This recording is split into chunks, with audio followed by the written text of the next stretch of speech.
A lot of us, when we breathe through the mouth and we breathe into the chest, our shoulders rise, and then we don't even think about the exhale. Most high performers are living in constant stress, pushing through brain fog, running on caffeine, trying to stay sharp. That's what keeps us in that fight, flight, freeze. But they are overlooking the most basic system controlling all of it, their breath. What has happened is we have limited the blood flow to the prefrontal cortex for a short amount of time. Today, I'm joined by Tabatha DeBruyn, a transformational breath master who specializes in using breathwork to regulate the nervous system, reduce anxiety, and restore clarity, energy, and emotional resilience. But we have to start to do it consciously. In this episode, we break down why so many people are unknowingly breathing in a way that keeps them stuck in fight or flight, And we get brain fog, and we get exhausted. and how a single intentional breath pattern can shift your state in minutes. We cover practical tools you can use immediately at work, under pressure, or in the middle of a stressful day. It can be your superpower to get yourself really regulated, to help others realize you matter. I care about you. I see you. I hear you. And then you can moving to that optimization. Because transformation doesn't start with more effort, it starts with a single conscious breath. I can do hard things. If I can do this, I can.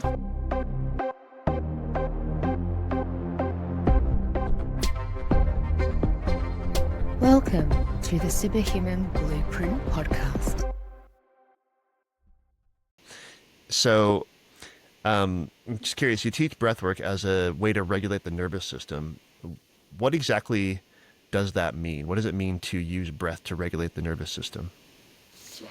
First of all, I find breath can really be a bit of a superpower for people, especially high achievers with very busy schedules, juggling a lot of balls, because we have it with us at all times and it's free, but we have to start to do it consciously. So that's really what I do. I help people realize when you use a particular breath pattern, it changes the physiology in the body, how your body feels, but it also changes how your mind works. Most people just take breath for granted because it's part of the automated nervous system. But as I've heard you say many times in your podcast, many of us live chronically in that sympathetic nervous system, that fight, flight, freeze. You don't have to, but you do have to become aware of it. So I'd like us all to just start by taking one breath. You're going to take a deep breath in through the nose and breathe into the belly. A lot of us, when we breathe through the mouth and we breathe into the chest, our shoulders rise, and then we don't even think about the exhale. That's what keeps us in that fight, flight, freeze. Wow. And we get brain fog and we get exhausted. So when you take a deep breath in through your nose, consciously becoming aware of it, in through the nose and breathe into the belly like you're inflating a balloon. Think about the air coming in. It's got to go somewhere so your abs don't come in. It's not like you're pulling everything in. You're actually inflating it. But the key is that you want to breathe longer on the exhale.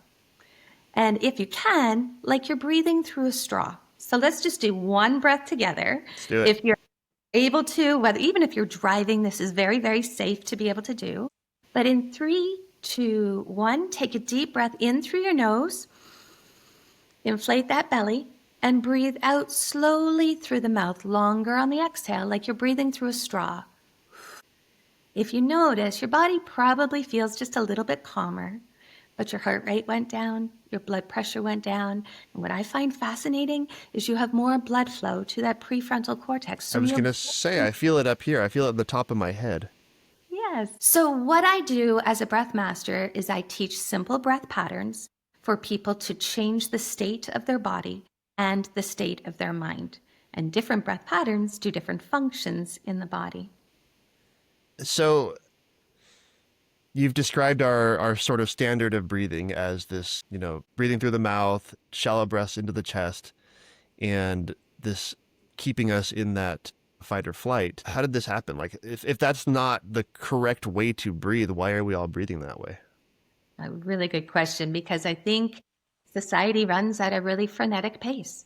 Do more in less time, and you're always active. Quite often we're multitasking, so we're not thinking about it. And so if you're moving and shaking and getting things done, you're probably breathing through your mouth, and you're not thinking to actually inhale and longer on the exhale because it just happens for us.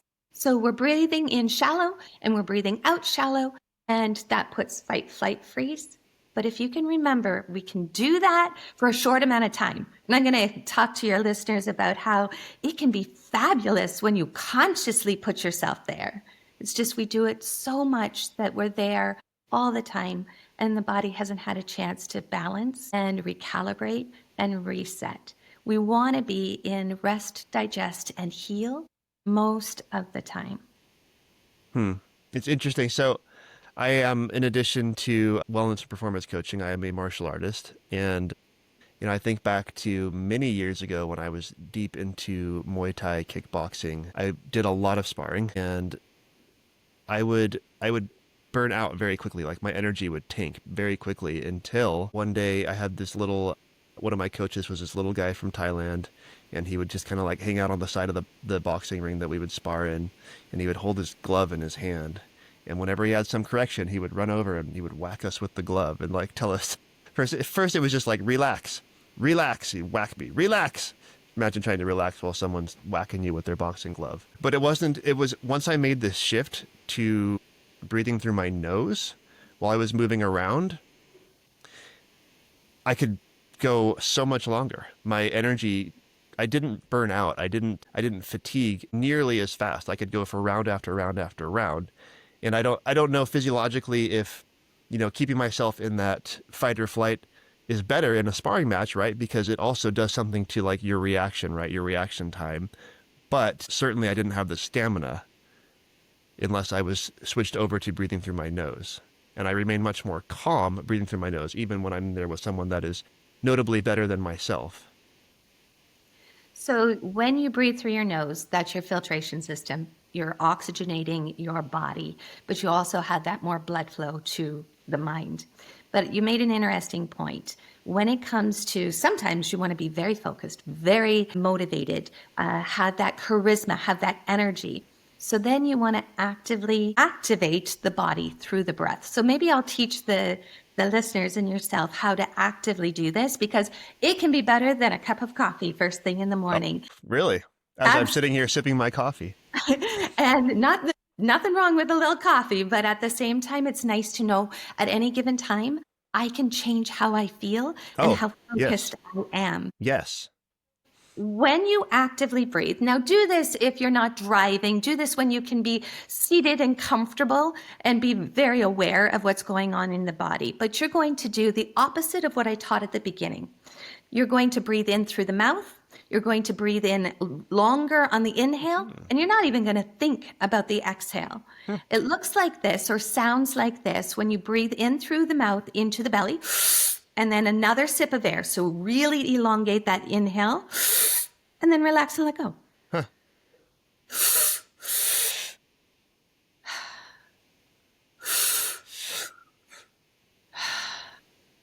Try two more. Into the belly, into the chest. Relax and let go. One more time. Into the belly, into the chest. Relax and let go. If you notice what's happening in your body, you probably have some more energy. Yeah. I speak a little bit quicker. My focus is incredibly sharp. I don't have that broad focus. I'm very dialed in. And you've got some heat in the body. Weird. Yeah, I know. And what has happened is we have limited the blood flow to the prefrontal cortex for a short amount of time. Okay. When somebody comes up behind you and they startle you and you go, you breathe in nice and deep. Yeah. And you don't even think about the exhale. But what happens is your body is so brilliant using the wisdom. It took the blood flow from the brain, put it into the major muscles so you could get yourself out of danger if you want. So when you actively activate the body intentionally, well, you can have greater motivation and get things done. The key is when you turn on the lights like that, you want to turn them off again so the body has a chance to rest, digest, and heal and balance. Otherwise, we get into reaction as opposed to responding.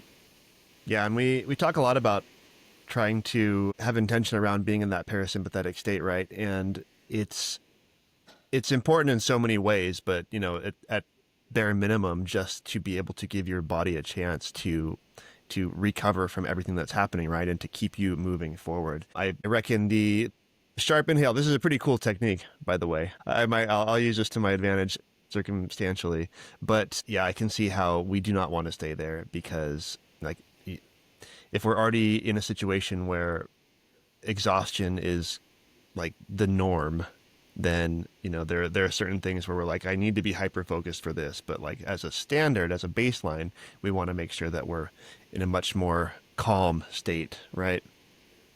Sometimes I just set an alarm on my phone. Just a little reminder. How are you breathing? Did you turn the lights down? Can you breathe in through the nose and longer on the exhale?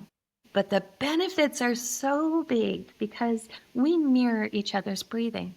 So if you want somebody to feel comfortable in your presence, you want to really truly listen and understand and process what somebody is saying to you. You want someone to feel like you're fully present with them and care about what they are communicating and what their questions or their concerns might be in any situation. It can be your superpower to get yourself really regulated, to help others realize you matter. I care about you. I see you. I hear you. And then you can moving to that optimization. Yeah, that's amazing. Hey folks, real quick, please just give me a few seconds of your time. I have a quick ask for you. If you are getting value from these conversations, please make sure you subscribe to the Superhuman Blueprint podcast on the platform on which you are listening to it right now. This show is here to help busy professionals and parents and high performers reclaim their energy, update their metabolism, and stay sharp for the long game with practical tools and real experts. So subscribing is the best way to make sure you don't miss upcoming episodes. And if you know someone who's feeling run down or stuck or slipping into that silent decline, please send them this episode. Thank you. So we're talking about how this sort of manages blood flow and the interaction with the brain. Can you talk a little bit about the science? Like, how does this even work? How and why does this actually work, where breathing changes your actual state of being? So I'm going to get into my specialty, which is Okay. D, Yeah, breathwork. I was gonna ask. I've never heard of that before.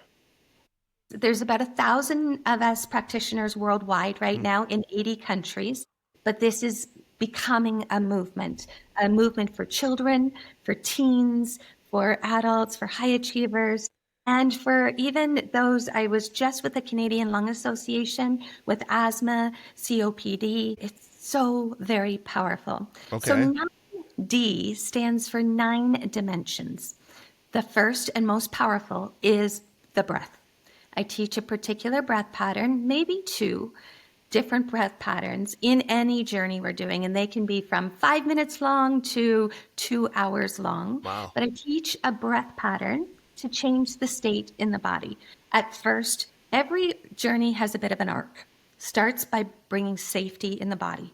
When the body feels safe, the mind can optimize. When the body doesn't feel safe, the mind goes into survival mode. So we bring that safety into the body. So that after we do the breath pattern, whether it be activating or down-regulating, then we move into a soundscape. And I use headphones. Now most of my work is done all over the world online. So you can use earbuds, but headphones allow for this amazing soundscape. For people who are really busy, high achievers, and they can't seem to let their minds settle when it comes to meditation, or they would love another tool to really elevate and optimize meditation, this helps your body drop into it. So beyond the breath as one dimension, then there are 8 other layers in the soundscape. And we use frequencies in music. A lot of times 432 Yep. puts the body at ease, at Yep. calm. Now I use different hertz for different reasons because I do a lot of releasing trauma, all kinds of trauma, working with repatterning programs when it comes to addictions, when it comes to breathing through grief and loss and identity and optimization for like all different ones. So I use different frequencies in the music, evokes emotion. Emotion is where we lock in patterns. Now, they can be patterns that work for us, but a lot of times we have ruminating thoughts and limiting beliefs that are locked in with emotion. We want to untangle that. We want to reprogram the brain. So first the breath, then the music, then we've got frequencies, then we use what they call binaural beats. Binaural beats are particular beats that slow the brain waves down. I use neuro-linguistic programming, powerful language that gets in and starts to probe around where we pull out old trauma from the subconscious mind. Now I'm going to go back to the way the breath works. When we activated, we limited the blood flow to the brain, to the prefrontal cortex. That quieted that monkey mind, those ruminating thoughts from which we work all day long. But when we do that, we open up 95% of the brain power because we can get into the subconscious brain more easily. So people move from beta to alpha into theta, where we really get to move in, extract what's no longer serving them, let it go, and then we reprogram the brain with subconscious reprogramming. We've got hypnotic suggestion on several layers. One layer you hear, many you don't. But we're also using guided coaching the whole way through. And many, many other layers, but it's all this, it's like a cornucopia of modalities all brought together. Yeah, But wow. the power is the breath. We use breath holds and the body wisdom. It's amazing. It lets go of what you don't need anymore. That's a lot. So 9D. Okay. So I am moderately familiar with sound waves as a way to kind of moderate your state of being. I've used delta waves for sleep. I've listened to some binaural beats, just kind of get familiar with what it's like. I tried the delta waves for my kids, but they thought it was scary, so they weren't into it. But for me, I love it. But I really don't know mechanistically how it works. Like what is happening in the brain when those hertz are going in to the ear canal? It allows you to quiet the beta brain, the conscious mind. It allows you to feel calm and safe in your physiology, in your body. Okay. So you can be more receptive. A lot of people will use frequencies and music and binaural beats when they're studying, when they want to get into a calm state. A lot of meditations will include that, and you don't have to do the work. You allow it to just flow over your body. Your body does feel that, and it responds to it. And then it allows your mind to use the wisdom of the breath and what no longer serves you to pull that to the surface and let that go and reprogram with more powerful thoughts, which in turn ignite that positive emotion and that aligned desire to take action. People will say, Tab, I did one session with you and it's like magic. My life is totally different. It's like 10 years of therapy and I didn't have to talk about it. I feel lighter. I feel more expansive. Well, that's because we took the tension out of the body. We regulated the nervous system. Then we optimized the thought patterns. And then they started to take the action. It's not like you're just sitting there and it's magic.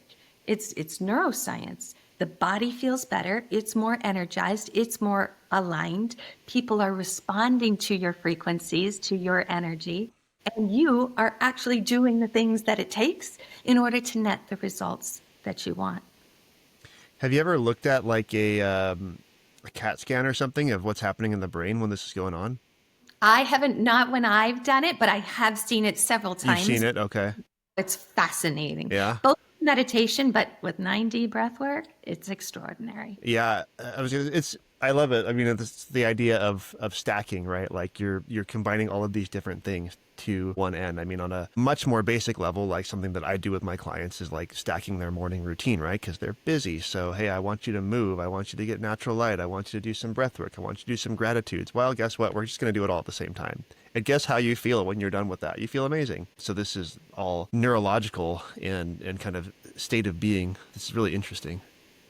It's exactly the same principle. Yeah. We want to do less or more in less time, but we want it to feel really good in the body. And D breath work, it's like you have this cinematic movie playing in your mind that allows you to let go of the things that really you don't want to have in your mind or your body anymore. Yeah. Then programs your mind and your body to feel amazing in this new state. And what happens on the mat or on your bed or on your couch, wherever you're doing this, is just the beginning, because once the subconscious mind is programmed with these new powerful thoughts, then it continues to play and it deepens those grooves. Okay. That's perfect, because my next question was going to be about like residual effect, right? Because some things you can do and it has an immediate effect, but it also has a residual effect. For example, walking, right? For someone who's sedentary, if they start walking there, it is going to improve their energy. It's going to improve several things physiologically that they'll experience immediately. But then over time, if they keep doing it, they'll also maybe have body composition changes, which then influences their hormonal changes and the sort of cascade of effects if they keep doing it. Based on what you just said, it sounds like there's some sort of residual effect of incorporating breath work or this 9D practice as well. There are so many residual, but immediately you will feel more expansive, calmer, clearer in your mind and your thought patterns, and more optimistic. And the idea of there's hope. There's a great deal of hope. But beyond that, you do burn calories, you do change your body, you build your resilience when you do those breath holds. And the more you do, the more you realize I can handle it when the cortisol comes up. I can handle it when the adrenaline comes up. And I can just sigh that out and it'll release my body. So when you're in a situation and you're having a frustrating conversation, or you're a little bit nervous about something, or things aren't going your way, you can take a breath and you can know, wait a minute, I've felt this before. Yeah. My body's fine. I can offset that with a nice deep exhale. I could go on and on with the residual benefits. You know, I have a cold plunge. I keep it at about 38 degrees Fahrenheit, or I don't know what that is, maybe 1 or 2 degrees Celsius. And I do breath work when I'm in there every time. So the first 30 seconds that I'm in is usually me just getting a little bit acclimated with being in this horrible environment. And then I go right into my breath work. And it ends up being about 2 breaths per minute with a long inhale, a hold, longer exhale, and a hold. And then I repeat. And one, you would think that would make the time go by slower, but it makes the time go by so much faster. It makes it much easier to stay in there when it just gives me something to focus on besides the fact that I'm freezing my butt off. But two, it is extremely calming, whereas the whole cold plunge experience is extremely stressful, right? The whole point of it is stressing your body out. It's a hormetic stressor. But being able to kind of regulate myself in, like one time just to see how long I could stay in, at one point I stayed in for 10 minutes and like it got really boring, so I got out, but I could have stayed in longer, but breath work the whole time.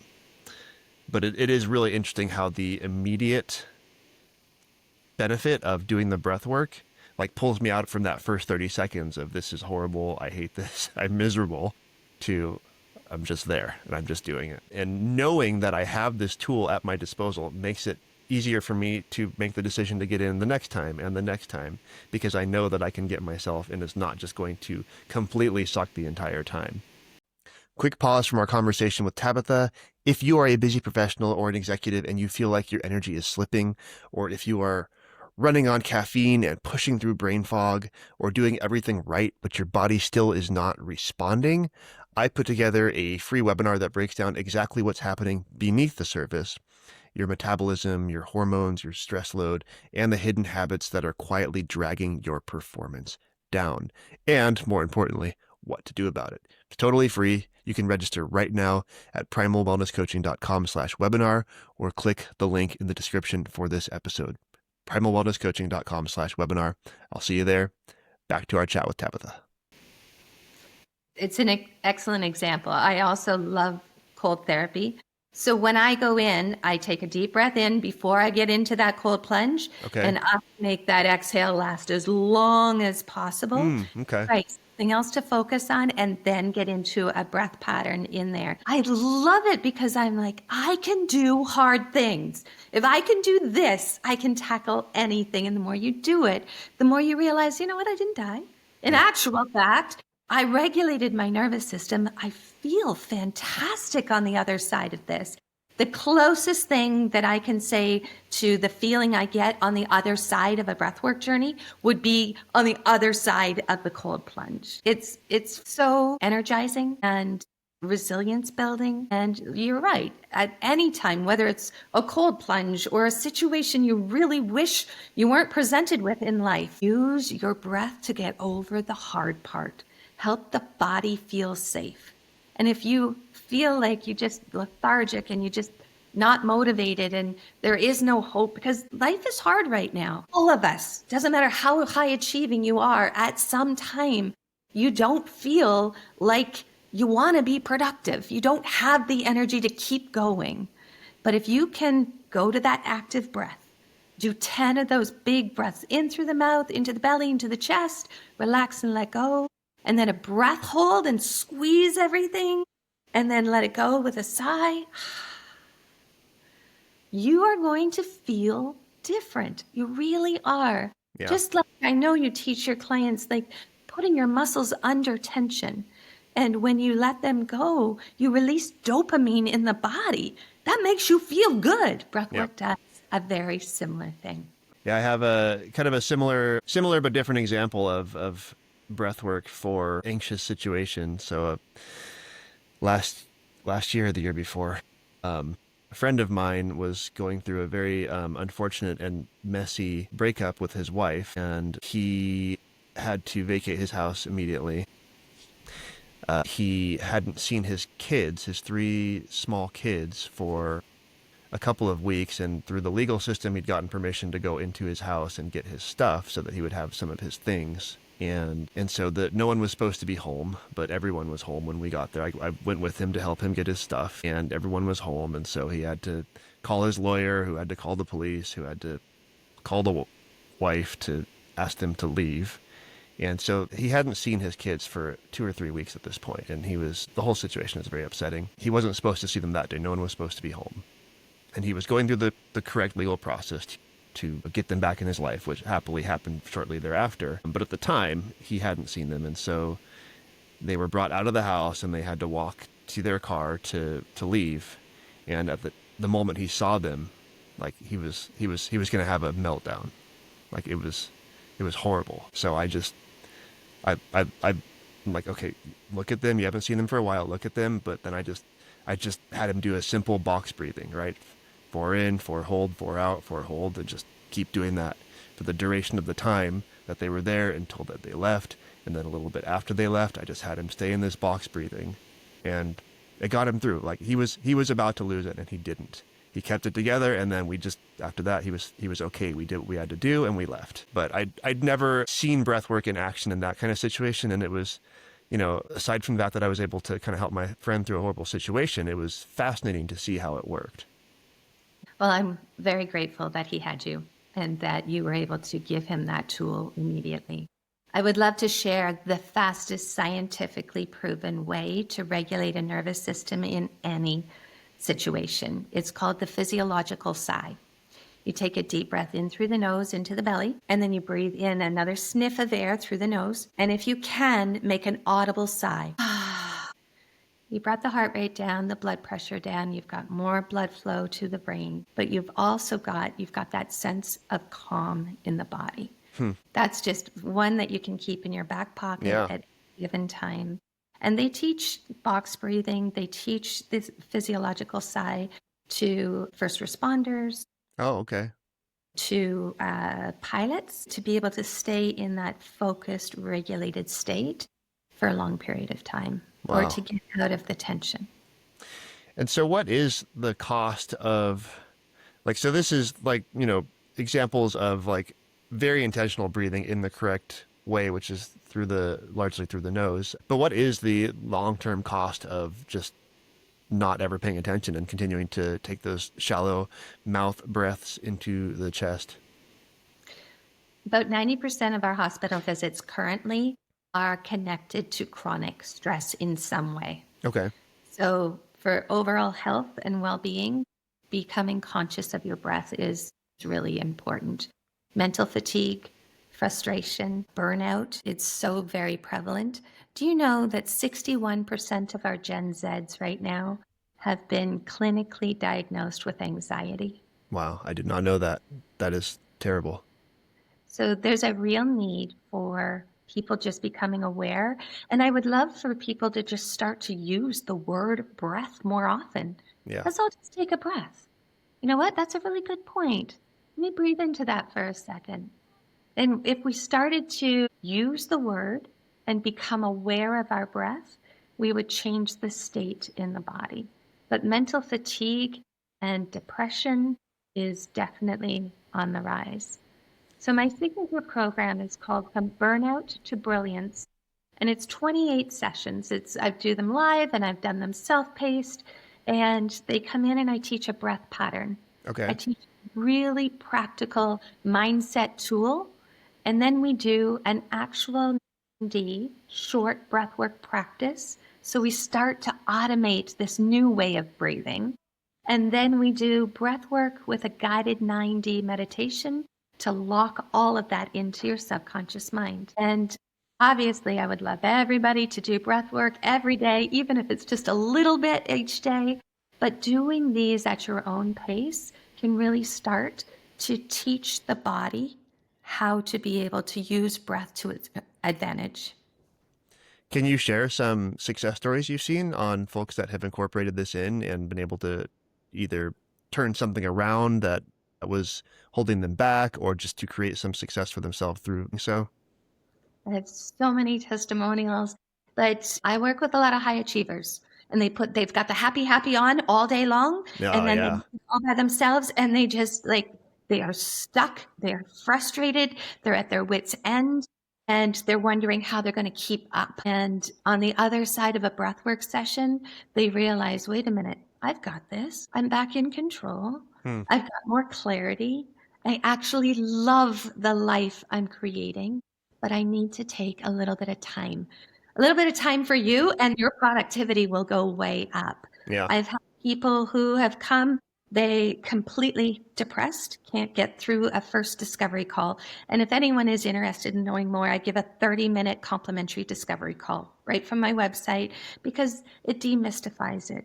You have to trust your facilitator fiercely has your back so you can surrender to moving into trying something new, because the ego is going to keep you in familiar. And we want to move it past that into the newness. But I have had people come where they can't get through a call with me without just continuous emotion. Wow. So frustrated and not being able to put a sentence together. On the other side of a session, they have said, I'm excited about life. And I've actually got clarity about the actions I'm going to take. Yeah. I know I can handle a hard conversation with somebody without losing my mind.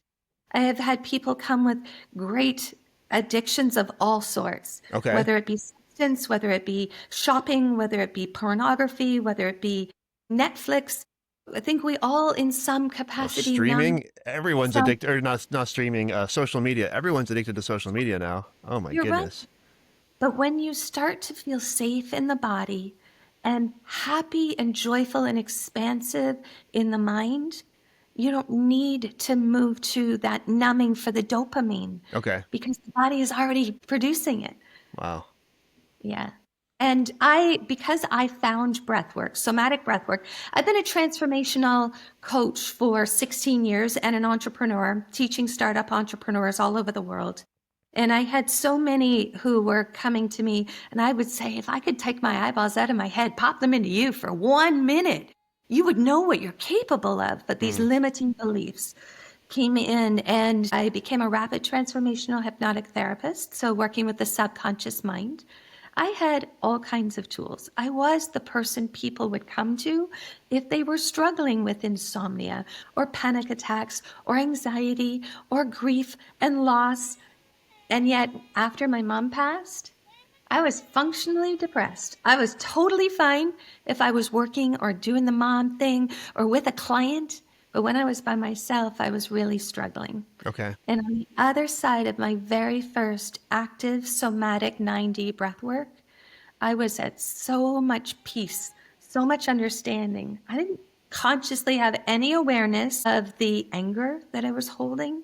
My mom was 58 when she got sick, and I was a primary caregiver for her for 10 years. But Wow. I lost mom at 68 years old. But we had 10 years, so I didn't think I had anything left unsaid. I felt like I had 10 extra years with my mom.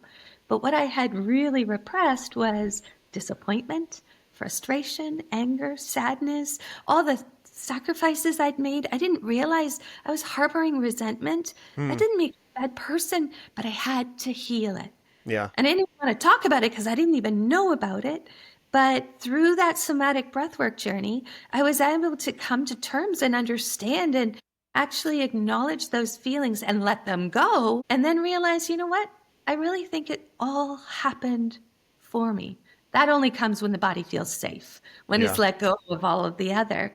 And I realized that I believe this had to happen for me to know this breath work works. Okay. Like this modality takes optimization to a whole new level, healing to a whole new level. So a lot of people come to me when they are struggling with the grip of dealing with the loss of a person, a pet, an identity, a relationship, a job. So breathing through grief and loss is something that I can help people move through and be at more peace. I have extraordinary stories to tell of all kinds of those. Wow. And you mentioned a couple of times somatic breathwork. What does that mean? Soma means the body. Okay. So we're using the wisdom of the body to do the healing. Okay. And really, it's psychosomatic healing because we use the body to feel safe or activated. And then we can move into the psychology to change those ruminating thoughts, to change those brain patterns, to reprogram the subconscious mind so that in an aligned state in your consciousness, you can take action to actually create the life you really love and want to live. So let's say you have a CEO that's in front of you and they're making million or $1 billion decisions. You know, that's a very high stress job, right? You know, maybe thousands or tens of thousands or hundreds of thousands of people are influenced by the decisions that they make. What can they do when they're about to go into some sort of a high stakes decision situation? Maybe it's a board meeting, maybe it's an acquisition meeting, maybe it's some sort of sale, whatever it might be. Like, what can they do to optimize like their ability to make sound decisions with this thing that's just about to happen? I would do 10 active breaths in through the nose, or in through the mouth, into the belly, into the chest. Relax and let go. Get a lot of oxygen going through the body. Into the mouth, okay. In through the mouth, into the belly, chest, let go. Yep. And longer on the inhale, I would do a breath hold at the top. I would squeeze all of my muscles. And then on about a minute breath hold with a sigh, visible, audible sigh Okay. on the exhale. That's going to stimulate the vagus nerve. Okay, yep. Largest nerve goes from the body to all of the organs in the body. We want to feel safe. And then I would reach for a very affirming thought about your ability to make exceptional decisions in a calm manner. Okay. Okay. I love it. So for myself, I have had my nose broken 3 times, life of a martial artist, and I don't breathe very well through my nose. I still breathe through my nose, but I certainly feel like I can get a lot more air breathing through my mouth than when I breathe through my nose. I do have a relatively deviated septum and all that. When I am breathing through my nose and these breaths, I feel like I have to pull a little bit harder to get enough air. Like, is there something that I'm missing because of that? Or do you feel like I'm still getting what I need because it's coming through my nose? If it's frustrating for you, and if you really don't feel like you're getting enough oxygen into the body, then because of your situation, and everybody's different, I would say breathe in through the mouth, but make sure you breathe longer on the exhale. That is Okay. the key. So you can still get the oxygen in, breathe in, but I would do it like in a slower way when you want to be in the parasympathetic nervous system, where actively I was like, whereas Yeah. you would and longer on the exhale. Okay. Yeah, to be able to stay there. So I'm not completely losing if I breathe in through my mouth.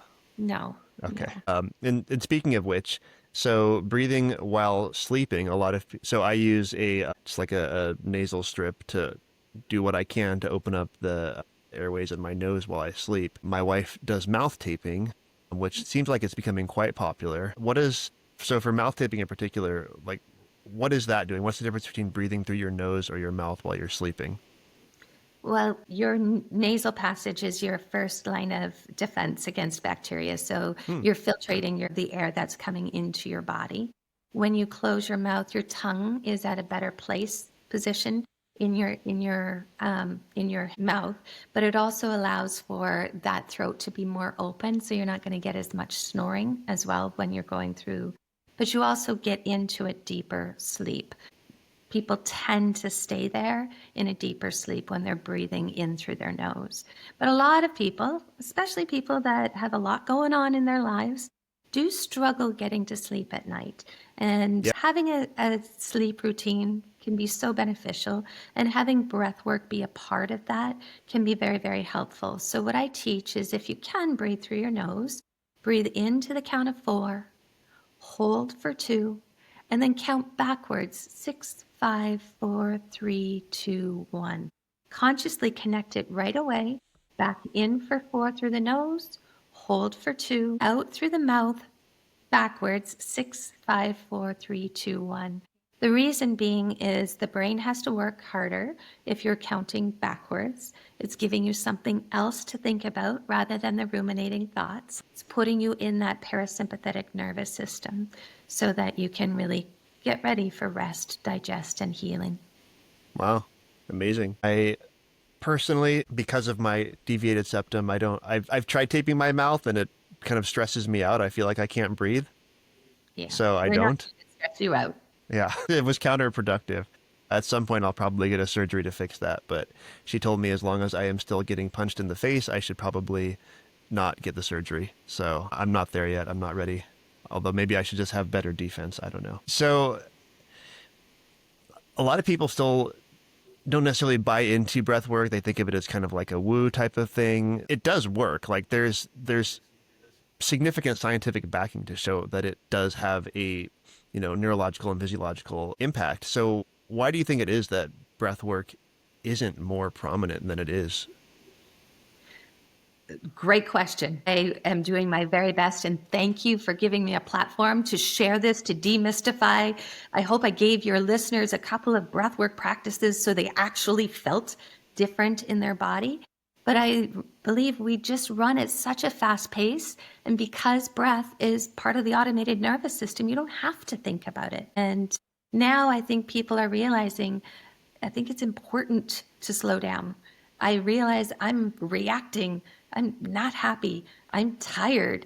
So they're starting to look at other modalities and taking it seriously to put this into their wellness hygiene, really, and becoming more aware of it. But we are piloting a program right now in the UK for 9D breathwork in schools. Okay. And love about this. And I've worked with some Montessori schools and helping them to, at a very early age, teach kids how to breathe. Like when you can teach them, how early? How early are you teaching these kids? as early as if they can understand what I'm saying by, let's stomp our feet. Like, let's march and stomp our feet. March, march, blow out a birthday cake of candles. March, march. Like 2, 3 years old, I've worked with them. Yeah. You'd be surprised. We kids have such big feelings. Yeah. We do too. We just shove them down, and that causes trauma. And then all of a sudden we're reacting. Yeah. But kids, they have these big feelings. And if we could channel them, let's move the body. Let's change the state. Big physical movements and a big breath out. Move, march, march, big breath out. Big breath in, fill the belly, and out. If you have a kid having a temper tantrum, if you got them to do 5 marches and a couple of birthday cake blowouts, they're going to be different on the other side of it. I mentioned about the physiological sigh. Kids do it all the time when they are feeling these big emotions and they come up and then all of a sudden, Yeah. That's because the body is brilliant. They are so far in fight, flight, freeze that the sobbing has caused them to do the breath in and another breath in and then a sigh out. Animals automatically do it. They regulate their nervous system. Hmm. So I think we need to get the word out. I think say try it before you dismiss it. Yeah. And yeah, I think we are starting to hear more and more the word breathwork. And I think more and more people are actually seeing the benefits of it. Like for me to be at the Canadian Lung Association, bridging the gap between pharmaceutical and practitioners and Thank clinicians, goodness. and Amazing. now getting into let's teach us how to breathe. But you know, the people that also need it are the clinicians, are Yeah. the ones that are providing for everyone and for the caretakers, not just the patients. Some of my clients that have had the most opportunity to improve their wellness were doctors. I do a lot of corporate workshops, wellness workshops with breath as the through line. Hmm. And businesses will put me on retainer to be able to work with the people Yeah. and their situations. There's so many ways that we can support people in their wellness to prevent anxiety, depression, and burnout, which right now is on the rise. Yeah. I reckon breathwork could be used to support hormonal changes as well, right? Like I don't necessarily know that you can influence hormonal change with breathwork, but you can certainly support what it's doing to you mentally, right? Like teenagers, they're going through some significant hormonal changes. It can be very stressful. And of course, adults, when they get to a certain age range, go through hormonal changes, women much more so than men. And it's, there can be a lot of stress and anxiety that goes with that as well. We have an entire journey that's just coming out on perimenopause and menopause and Fantastic. yeah, there's so many things, both the physiology as well as the psychology. But I work with athletes of all sorts to optimize.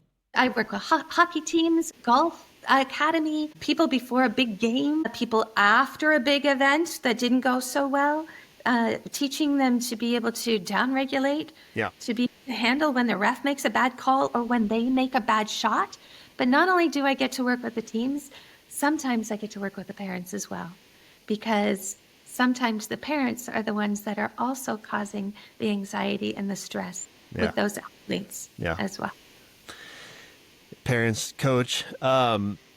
So fitness breath work. So certainly going into either a workout session or a game or whatever, and then coming out of it, I would assume you have certain breath work patterns that you can do to prepare to go and do it and then to come out of it as well. But what about during? So let's say I'm doing a high intensity interval training workout, let's say 20 seconds of full on everything I have work, 40 seconds of rest, repeat for, let's say, 15 minutes. Is there a way that I should be breathing throughout this workout, both during the 20 seconds of high intensity and the 40 seconds of rest, that will, I guess, either improve my performance or at least just kind of carry me through it in a more productive way? The key is to become aware of it, Okay. to control it, to know that when you are calm in your body, no matter how intense you are working, the more it's going to be able to function at its optimum level. In between those intense bursts, then on the down, you want to breathe in through the nose, longer through the exhale. I just had an incredible client who wanted to test everything. Yeah. And he put all the machines on. He was like, Tab, I couldn't believe how fast I was able to regulate my nervous system in interval training. I Wow, was able okay. to optimize and feel focused, but my heart rate came down so fast when I was consciously thinking about in through the nose, Yeah. longer on the exhale. And then you do feel rejuvenated. So that next burst can be that much more. Amazing. That's it. I mean, that's the answer to my question, right? Like, how do you get more out of it? Well, if you can get a better reset in between those bursts, then you are going to get more out of it. If I'm still completely exhausted, then the next time I go into that burst, I'm just not going to put as much into it. And then it's going to get worse and worse and worse until I'm done and I'm just completely cooked. I love that because you also see how the psychology comes in. Yeah. Because if you're telling your brain, I'm completely done. I'm so tired. I can't do another one. Like our words are like spells over our body. Now that sounds woo-woo, but let me tell you that it's actually neuroscience. There is a reticular activating system in your brain. It's a filter in the brain that puts anything into the conscious mind that is important and puts everything else into the subconscious mind that's not important. How do we determine what's important? The thoughts we have over and over again. So when you're in that burst and you're focused, I want you to start to put good thoughts in your mind that I can keep going. This is easy. I'm getting stronger and stronger. And then when you're down regulating, I'm rejuvenating. I'm ready for this. Like actually notice the thoughts you're having, because your brain then goes and finds ways to prove to you that, man, I can optimize. This is the best time I've ever had. Like I really am getting better and better at this. And it's physiology and psychology. Yeah. Yeah. Amazing. There is a lot of people don't necessarily buy into this, but there is a physiological response to that psychology when you make those affirmations about yourself, when you decide that you are a certain way or that something will go a certain way. It's pretty cool. I love it. So Tabatha, for folks that want to find you and reach out to you for, any of the things that you've mentioned that you help with, where would they find you? My website is tabatha.online, and Tabatha is all A's, TABATHA.online. I like to play on Instagram. I have 2 accounts. I have a personal account because nervous system regulation and breath work is a big part of my overall life. But entrepreneurship and being a mom and juggling lots of things and traveling and mission work is a big part of who I am as well.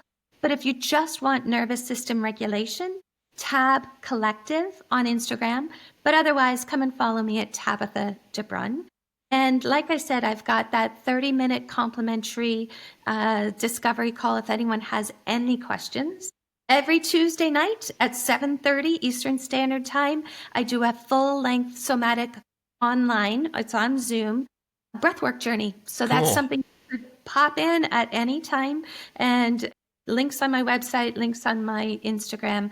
I would love to show you.